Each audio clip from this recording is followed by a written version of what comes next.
Hi, welcome to this special event featuring Isabel Allende. I'm Lily Gonzalez, Executive Director of the San Antonio Book Festival. We are so proud to have Isabel be a part of our 9th annual book festival, and we want to thank our friends at the Miami Book Fair for partnering with us for this event.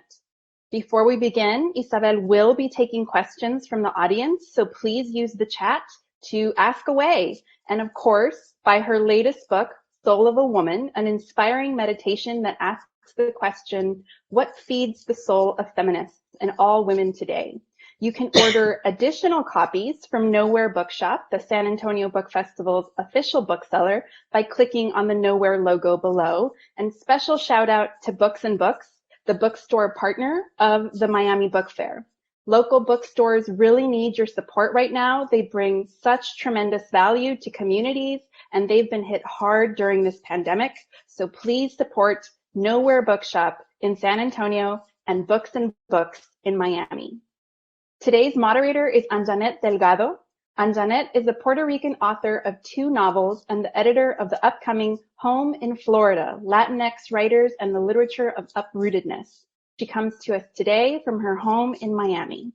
And of course, our special guest is best-selling writer Isabel Allende, the author of 25 books that have been published in 42 languages and sold over 75 million copies the world over. In 2014, she was awarded the Presidential Medal of Honor by President Obama, and in 2018, she was inducted into the American Academy of Arts and Letters, becoming the first Spanish language writer ever to receive the prestigious Medal of the National Book Award for her contribution to the literature of the United States. It's my honor to present Anjanet Delgado and Isabel Allende. Muchas gracias, Lily. Encantada estar aquí. Hi, Isabel, how are you? It's so good to see you. It's always good to see you, Anjanet. You're always a riot. I'm especially happy about talking about this book. Thanks to everyone who is listening today, who signed in and got the book. It's an amazing book. I'm a huge fan of every book, but this book in particular, as you know, just hit me tremendously. And I wanted to start by asking you, as you've been going around the country virtually and talking to the readers, have you been surprised by the incredible response to this book? Well, actually, the book has been published in many languages already. So I get questions from Romania, Lithuania, I don't know, places that are so far away and so alien to me. And I am surprised that it has somehow hit a chord. I think it was very timely. I didn't plan it in a way. It wasn't even my idea to publish this book. Some time ago, I did a conference in Mexico for a women's conference, and the speech went viral. And so my editors in Spain decided that they wanted to publish it in like a little booklet. I read it, Anjanet, and it was so stale. It was dated. I mean, my mother could have written it. It was terrible because in a few months, so much has happened. The Me Too movement, the Black Lives Matter, women in the streets in many countries, in many places, protesting against violence against women and femicide and abortion and so many themes that are now in the streets and young women participating. But what is interesting is that it's not only young women, that also young men. So we have allies now. And the other important thing is that movements sort of intersect. And so it's about feminism, but that's LGBT, that's transgender, that's Black Lives Matter. It's about racism, it's about inequality, it's about injustice. So everybody's included. And that gives a new energy, new fuel to the feminist movement that didn't have when I wrote that speech. So thinking about all that and thinking about my own trajectory as a woman and as a feminist, I started taking notes, and that's how this book came to be. But of course, I wasn't expecting the reception it got. I thought it hit me very hard. So it wasn't that I was entirely surprised. but it did surprise me that it was so broad and so passionate, right? People have feelings and thoughts, and I had my best friend would write and say, what do I have to do? I'm ready to go and do whatever Isabel says. Ask her, what should I do? And just, this call to action that really translated. But I'll tell you what has surprised me even more than this that we're talking about. And it's, I noticed how effective your message is and has been over the years, in the sense that I would talk to older men that I consider not overtly, sexist, but just, as a product of culture, right? Or age, or being from a different time, who said, oh, no, I like her. She's a nice feminist. Oh, no, yes, I know she's a feminist, but I enjoyed it because it was very balanced. It was, and the stories were fun. Fun. But Anjanette, I don't know why. But I don't know why feminism should be presented as a war against men. First of all, it's a mistake. There's a book published in France called "We Should Hate All Men." Why? Our sons, our grandsons that have been brought up by us, why would we hate them? They are as feminist as we are. My son runs my foundation, whose mission it is to empower women and girls. That's his job, together with his wife, Lori Barra. So I don't think that this is a war against men. This is a war against a system, the patriarchy, which is a system of oppression. I totally recommend to watch an HBO series called Exterminate All the Brutes by Raoul Peck, who is from Haiti. And I totally recommend it because it's about that. It's about the patriarchy, about white supremacy, about male supremacy. And that's what we are fighting against, not men. And I think that the incredible thing is that right now, you and I are talking and you're saying this, and I'm sure a lot of people are saying, yes, of course. But back when you were already espousing that way, right, when your message was that already, it wasn't that, right? There was that message. And I think a lot of people, it wasn't effective, like you say, because a lot of people were thinking that it was a war of the sexes or something. And so it always surprises me, and it shouldn't by now, how visionary you can be in your message, right? How pragmatic you can be in looking at something and deciding how to approach it. And I think this book is an example of that. It's a little book that is about so many things in that one book. You think so? About so many things? I did. Well, yes. I did. There's because so much. It's too much. Too much. There's a lot about being a woman and about being a feminist and about what I have seen that needs to be done, what we have achieved and what needs to be achieved. But it's also about aging, for example, which should be a feminist issue and is not. It's been ignored. Ageism should be a feminist theme right now, because more and more women reach older age. And in the West, there's a growing number of women who are empowered by good health, by resources, education, community, the fact that they are interconnected. So that's a very powerful force that we have to use for this movement. And that needs to be included. But it's also the book about love and romance and sex and whatever. Everything that concerns the soul of a woman. Absolutely. There's one part that I identified with very much so, and it's where you're openly talking about how you dealt with being an angry little girl, right? And how your mom Panchita thought that you had colic, and how you later, right, evolved. Because I think a lot of it sometimes has to do with our own censure of ourselves, right? Oh, calladita te ves más bonita, we say in Spanish, or we self, and then we get resentful at others, but we're the ones who've become quiet or held back. And it was so surprising to me how your mom, and I wish you would talk about that a little bit, how the relationship with your mom and your family, and how you found a way to make that anger really effective, right? And you became a communicator of worlds. Well, my mom was born in 1920. So her vision of the world was determined not only by the time when she was born, but the place.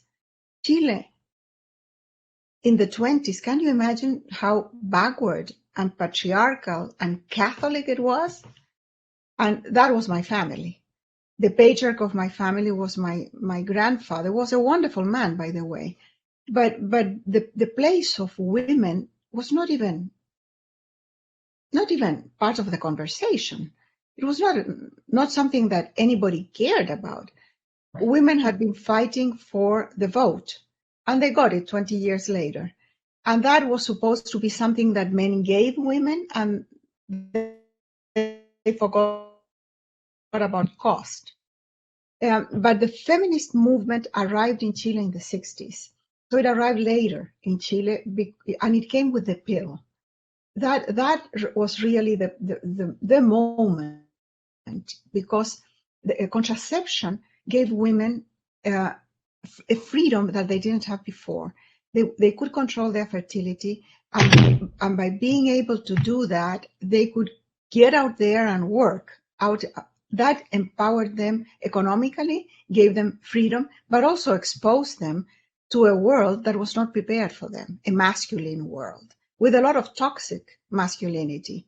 So my mother, like all women in that generation and in that social class, my mother didn't work.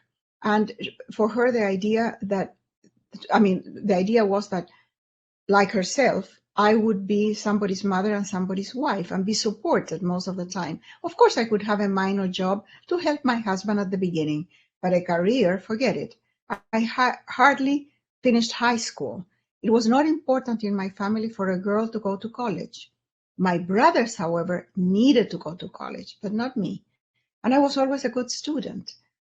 So in life, as a young person, I had this feeling of that life was very unfair to my mother and to me, and that my brothers had a much more interesting destiny. They had a future. My future looked very bleak. And I did get married very young, and I had children very young, as it was expected. But the fact that I could work, that I could get out there and work as a journalist in a feminist magazine, that gave me wings to fly. And my mom was terrified. She thought that I was going to get a lot of aggression, that she felt a little embarrassed on one hand, and maybe a little proud because I was doing what maybe she would have liked to do. It was very late in life. My mother lived to be 98. And I would say that when she was in her 70s, she finally got it. That what I had achieved in my life had a cost, of course, but it was a cheap cost.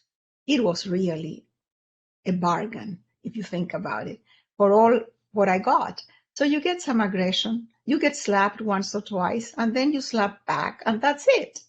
You keep going. And my mother finally got it, but she must have been in her 70s by then. Wow. Yeah. I can relate and I can understand, and how great that you got that time with her when she already was conscious of all that you were achieving. I wanted to ask you, I know you didn't lose her that long ago, and I'm wondering how you dealt with the loss, how it's going, because I know that's going to be a lifelong work, right? She's irreplaceable in your life. My mother has been the longest and deepest love affair of my life. I would say that probably I have loved my children more, but not as long as I have loved my mother. And although we were very different, we never fought. We had arguments about ideas, but not about life. We never questioned each other or questioned our love and our commitment to each other.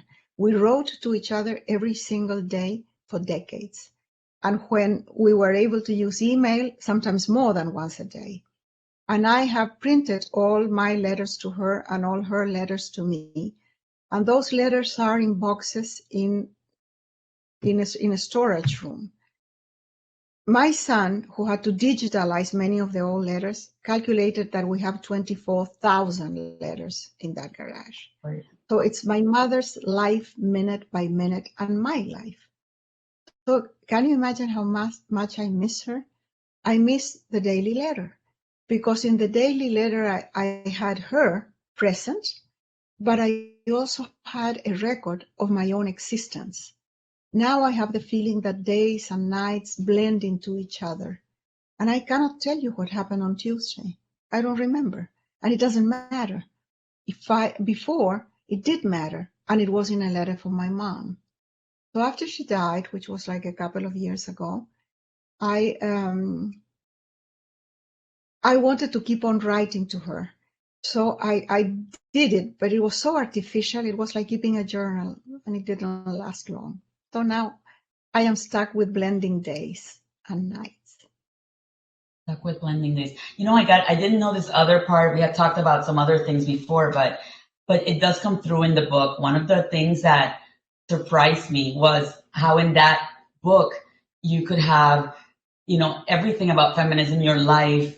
It's almost like a little manual for living, like you said, aging, sex, love, but also these tributes to other women that I think undergird the entire story. And I think also your life, you know, paying tribute to your grandma, to your mom.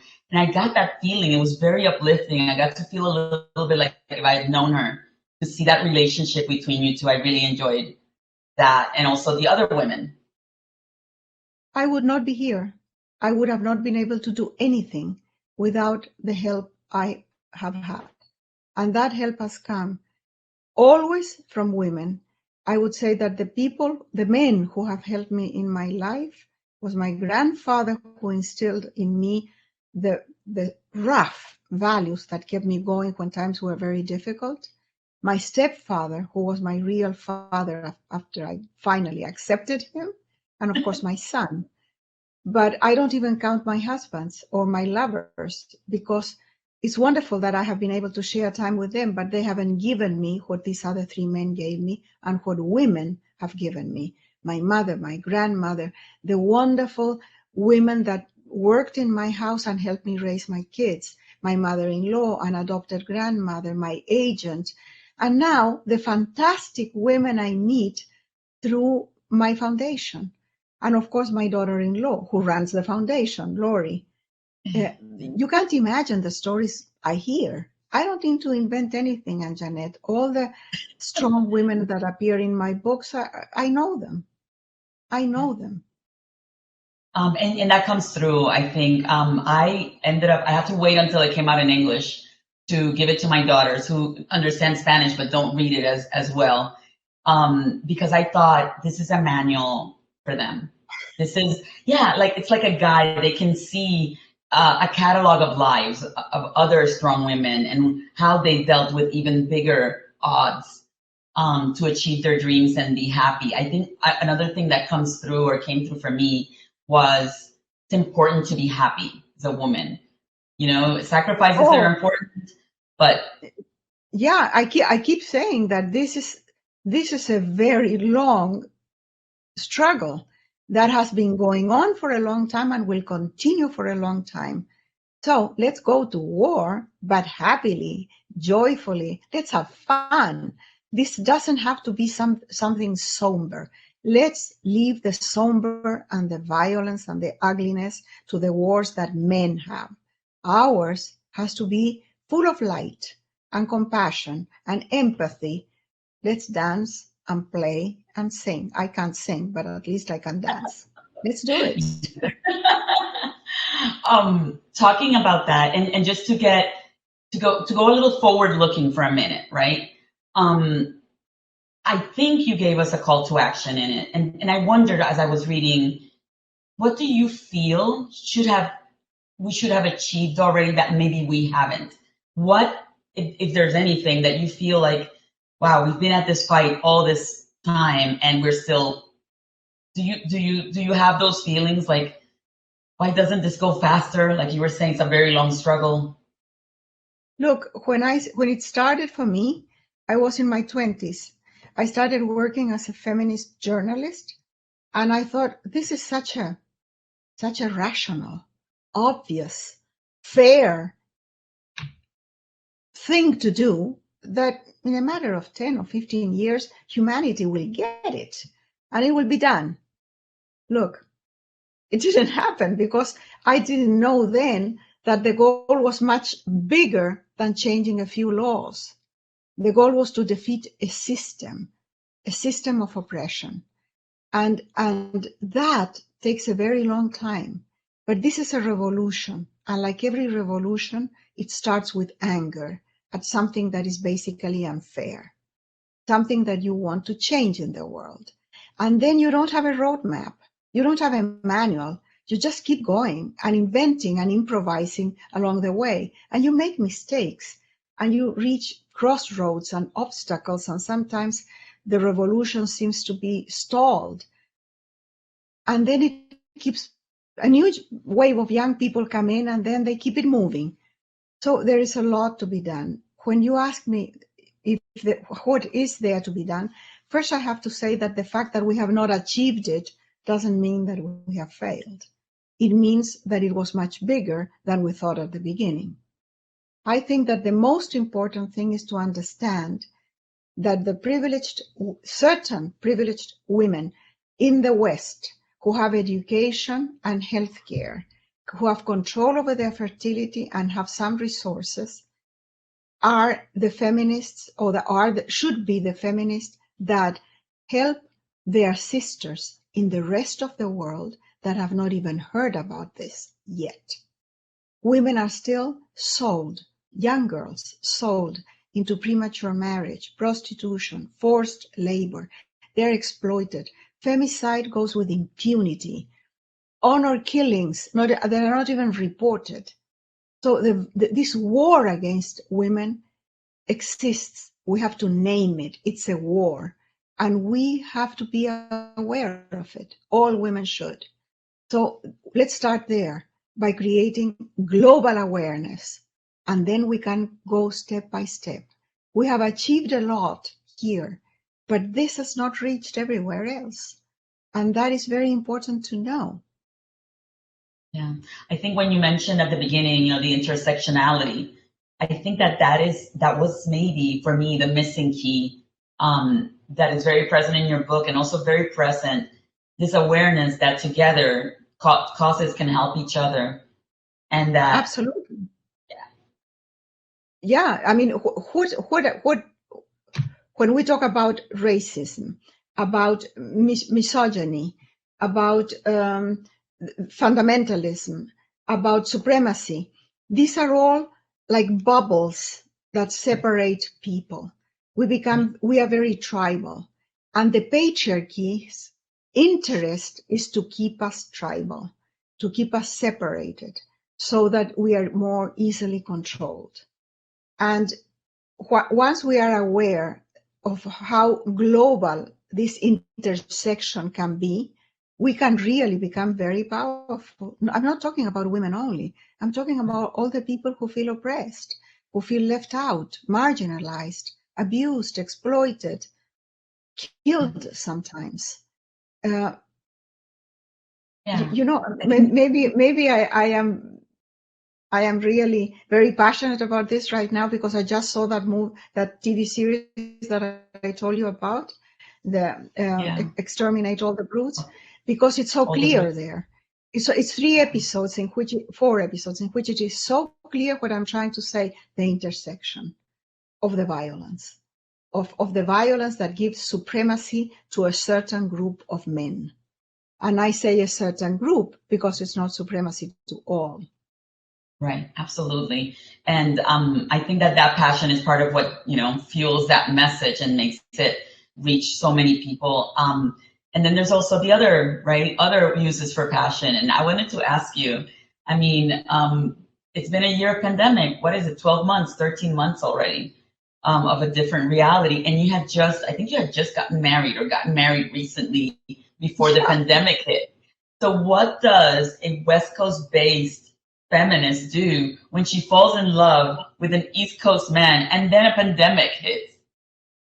Then the pandemic hits and we are forced to be in an eternal extended honeymoon in a very small house. my house has only one bedroom, and I moved here with 2 dogs thinking that I would never have a companion living with me. I was hoping for a lover once in a while, but never a husband. And now we are stuck here in this house, in this honeymoon. And amazingly, it is working. Right now, in this very moment, he's in the garage on a stationary biking. So we manage, every single inch of this house is used. But we sort of dance without stepping on each other's toes. And at my age, at our age, because he's my age, he's actually 6 months younger. You need a lot of patience, tolerance, a sense of humor. Shared values are very important. You don't have to agree on everything, but shared values are, I think that a good relationship stands on shared values and good manners. Are very important. And Jeanette, when you are stuck in a house, can I add fun? It sounds like you guys have a lot of fun. Somehow there's a lot of fun going on. So I'm sure that helps. We have fun. But fun, for a year, you can't even go to a restaurant. You can't go to a movie. We love the symphony, we can't go. So fun is not what it used to be, let's say. Right. You have to make up your own new fun. I'm almost about to go to questions. I think I'm already seeing a couple of questions from the audience, but I cannot go to that without asking and hoping that you'll tell me if there's something in the works, if there's something that we can expect, a new book after this one, anything that we can share with the audience about what's next. Look, in 2020, because we were locked in the house, fortunately, I have the attic. This is the attic, and it's as big as you see, no more. And here I could lock myself away from everything. So I was very productive. And I finished that book, The Soul of a Woman, but I also finished a novel in December that I had also started at the beginning of the year. And the novel is called Violeta, and it's a first-person narrative of a woman who is born in one pandemic, the 1918 pandemic, which really hit Chile in 1920, and ends, the life of this woman ends in 2020. So it's 100 years of the life of this old woman who is telling her life. So that's the book that is coming out in February. I cannot wait. I want to tell people who are listening, I just found out today that Isabel wrote this book in English and then wrote it in Spanish. So this book is not a translation. This is a book that she wrote. And this is why I think it came to me as such an intimate, just experience with it. I can't wait for that novel written during a year like 2020. For the novel, however, I have a translator. And she is a very young, she's American, but she lives in Buenos Aires. So she picked up the lightness and the accent of the Spanish narrator and translated it beautifully, I think. Well, I'm glad you have at least a translator, at least for the novels, because if not, it would be impossible to even wish to follow your act. I'm going to go to a few of the answers. There is a question from Karina.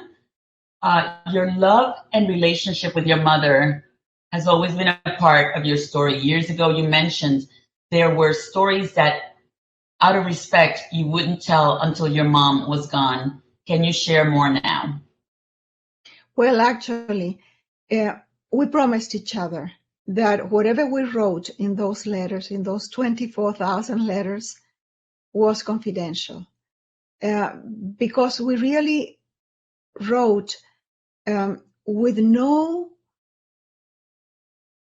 censorship of any kind. And the things that my mother said about my stepfather, for example, or about other people, and the stuff that I have said couldn't be more politically incorrect. And so we promised that we will never share that. And I had promised that if she dies before, I would destroy the letters. But of course, I couldn't do it. So they are still there, and it will be my son's job to do it. So I don't think that I will write any of the things that I thought I would when she died. Things about the family and stuff. But I have other stories to tell. Yeah. Well, and sometimes we tell the stories differently, right? We'll have to be looking out in the subtext of the fiction. What I have said before is that I was waiting for my mother to die so that I could write an erotic novel, because that would kill her. And now that, unfortunately or fortunately, it took her a very long time to die. And so by the time she did, I don't have any hormones left to write an erotic novel. Really, It doesn't interest me that much anymore. That would have been so interesting. Elizabeth wants to know, do you see improvements in the feminist movement in terms of recognizing intersectionality or personal identity, race, gender, social class, sexually? How can we all work toward the kind of growth in our culture? I think we talked about it a little bit already. Well, people have asked me, what do you want to do with this book? What was your intention? What was the message? I don't have a message at all. I have questions. And those are the questions that this person is mentioning, and many other questions. So my hope is that this book might be a sort of, it would start a conversation between, for example, in a book club, among women friends, in couples, among mothers and daughters, among mothers and sons. When we start the conversation and create a narrative, we become more aware of what needs to be done. And I think that with the social media and with the incredible ways that we can connect now, everything is global now. The pandemic is global, everything is global. So now we have means of making this conversation global as well. And that will create a lot of awareness. And then the intersection becomes obvious. The obviousness of it. I think that's really important. We have somebody else. Sarita wants to know, I'm sorry, I'm so blind. What book has recently brought you joy? Oh, many books. I just finished, this is the one that I have in my brain right now because I just finished it. A book by Karina Sainz Borgo, Venezuelan young woman, who wrote a book called El Tercer Patio, El Tercer País. And it is an extraordinary novel, written in a very sparse language, but so strong. And I enjoy double a book when it's written by someone young, because then I see that literature is not dead and it will never be dead. And novels will always be read and people will be writing stories forever. And that is wonderful. I love that. I've already made note of the book. Marco wants to know, is Isabel doing workshops or mentoring any young women writers, our next generation of women writers? Oh, there are many new generations. I just mentioned one. I also read recently some stories by Maria Fernanda Ampuero, Mexican. Wow, they kill you, those stories. I read it, yeah. And there are many, many others. And I don't like to mention a few and not mention them all, but that's impossible. There's 2 or 3 generations of young women writing in Latin America, extraordinary novels, and in Spain, in Spanish, wonderful. Yeah. Get out there and find them. Yeah, and I also want to say, I mean, mentorship takes many forms, and even though I don't consider myself a young woman, I do feel like there's mentoring that goes on when you share your story, when you put out your books, when you are open to talking to people that you may not know and be in conversation with other writers about what makes books happen. I need to say, I feel mentored, Yeah, well, I feel mentored by these young women that, and men also, that are writing in such a strong language, short books. They are short books, and so But boom. strong and precise. Yeah. And I come from the Baroque style, you know, and Right. so to get rid of adjectives, get rid of stuff, just go to the center of what needs to be said. Yeah. So great that you can find, right, the joy in all of those things. I have Agatha who wants to know, do you think your mother would have been a writer if born in a later time? These are Yes. great questions, by the way. Yeah, yes. I think that my mother was a born writer, and she comes from a generation that was taught in school to write letters and to write beautifully.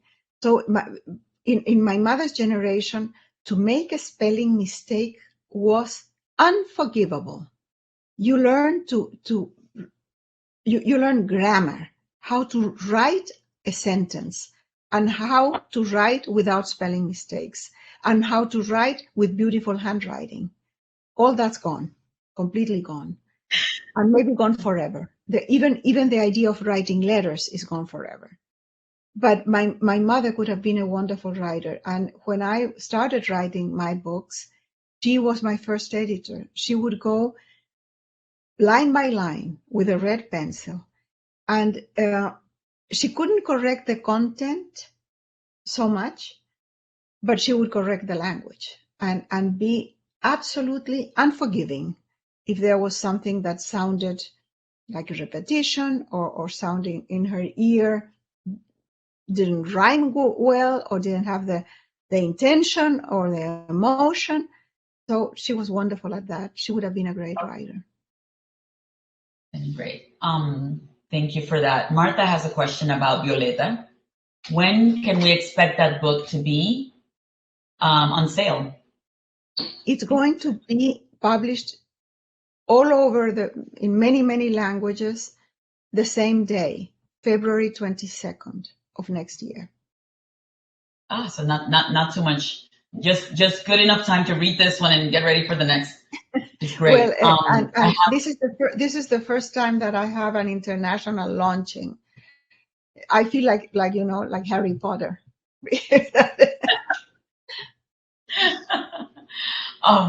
Elizabeth asks, do you feel that your fiction, okay, something moved here, falls under the blanket of magical realism? Do you feel that magical realism is in and of itself a subversive mode of expression? I think that magical realism is not like salt and pepper that you can sprinkle everywhere. Some stories require it. Some stories are enhanced by it, and in some other stories it doesn't fit at all. I wrote, for example, A Long Petal of the Sea, which is a historical novel about an event that happened not that long ago, and it's a very precise thing that happened now. Magic realism has nothing to do in that story. However, I am open to the mystery of the world in my own life. Therefore, it appears also between the lines in what I write. What does this mean? You know, in the United States, people say, magic realism is because it's superstition from Latin America.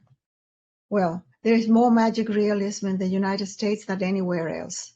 All these conspiracy theories, all these astrologers and psychics and tarot readers, right, and all this is magic realism as well. And for some reason, they don't call it that way, but it is there. Yeah. And people believe in that as they believe in the lottery, and they believe in go to Las Vegas and spend their money thinking that something magical will happen and they will become rich all of a sudden. So all that magical thinking exists, not to mention religion. Religion is pure magical thinking because it's accepting something that you have absolutely no proof that it is true. And you believe in that firmly. It is part of your life. It changes your life. It influences your life. I have a friend that I adore. He's a Jesuit priest. He's one of my best friends. And once I asked him about faith, and he said, I have absolutely no doubt about my faith. It is like the law of gravity. You feel gravity in everything. It manifests in everything, and you don't see it. And I finally understood what faith is with that description. So magical realism is something that manifests itself in real life. Prophetic dreams, coincidences, the feeling that you've known this person before, that you have been in this place before. People who have had death experience and they come back and they tell you, and the experiences are similar. All that is magical thinking. It's magical reality. And why not? I mean, if we didn't know how electricity works, every electrical phenomenon would be magical also. Yeah, I think there's this whole push to make things into genres, even though they've always existed. And like you say, are in some stories and not in others. And I wonder if some writers may have felt pressured at some point to write in a certain style because they were from a certain place, right? As opposed to just taking it one at a time. Right now, all the young generations abhor of magic realism. It's a style that was, it peaked with Garcia Marquez, and then so many writers after have tried to be as far away from Garcia Marquez as possible. I mean, it's like American writers trying to get away from Hemingway. These are icons, and they sort of, it's hard to imitate and harder to not imitate. Right, absolutely. I have one last question, and it's from Diane, who wants to know, do you miss live events? Will you do them again, like back in Miami? I think she has a specific wish list there. I miss being with the audience because the audience gives me so much. Well, of course, if they go to my event, it's because they like me. They wouldn't go if they didn't. So it's a very particular audience in that sense. I love that energy that goes and comes back multiplied with that live audience. But I don't like getting there. I hate to travel. It is exhausting. And usually when I travel, it's not just going to a place and back, it's a tour. So when I get to that place, I have already been in several others, and I still have a list of other places where I have to get to. So it is exhausting. And that part I hate. And then I gain weight and I get colds because everybody kisses me and I get all the germs and I get acne and it's not pleasant, that part. But the audience is always wonderful. I miss that. It is wonderful. I do have to say, I've been in events live and I've been in events on Zoom, and I feel like this is so much more intimate. It feels to me like we get to so much more questions, and you're in a quiet place, so you can think, more deeply sometimes about what people are asking. So I've enjoyed them. I have to say, I've enjoyed. People miss the signing. And so what I have been doing is in many, especially independent libraries, they get my books already signed. So can you imagine? I have sometimes to sign 10,000 pages, and then they bound the book with that page. And now it seems that there is a machine that I can use at home, and it creates a signature somewhere else. We are going to try it for the first time for a book fair in Madrid, and that's in May. So my son is making all the connection to see how that works, but I get a little thing here, I sign, and a person who's over there with the book gets the signature in the book. I mean, that's perfect. That's amazing. Now, what I'm hoping is that they can create a 3-dimensional me and just air transport it virtually to some place in Madrid, for example, and I will be signing there while I'm here having a siesta. That would be great. I'll sign up for that one. That one. I want to, of course, thank you for talking to me today. It's an honor, always an honor, but also it's always fun, Isabel. I love talking to you. I love hearing you, how your mind works, how you think. I'm hoping the audience enjoyed it as much as I did. Thank you all for your questions, for being here.